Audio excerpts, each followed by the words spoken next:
Βρισκόμαστε εντός του δριοδάσους Φωλόης, σε υψόμετρο 700 περίπου μέτρων. Λέω περίπου γιατί κυμαίνεται από τα 690 μέχρι τα 710 μέτρα υψόμετρο και αποτελούμε σε μια βλάστηση η οποία καλύπτεται από τη Χνοόδη και την πλατή Φιλιδρής. Είναι η μοναδικότητά του δάσους αυτού, του δάσους Φωλόης δηλαδή, είναι ότι είναι ένα σπερμοφυός δάσος τριός. Στην Ελλάδα έχουμε πάρα πολλά δάση τριός, περίπου το 40% των ελληνικών δασών είναι δριοδάση, αλλά σπερμοφυή δριοδάση είναι ελάχιστα.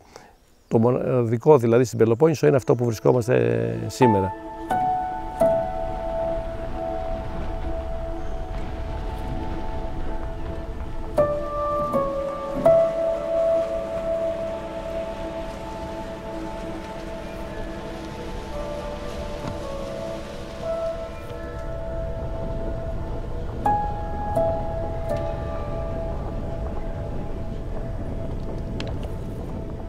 Είναι ένα δάσος το οποίο έχει αναπτυχθεί και έχει αναγεννηθεί μόνο με σπόρους, όχι με πρεμνοβλαστήματα, και είναι ένα δάσος το οποίο στην Επανάσταση του 1921 έδωσε καθοριστικό ρόλο, καθότι εδώ έγιναν ιστορικές μάχες και είναι το μόνο που διατηρήθηκε σε όλη την περιοχή.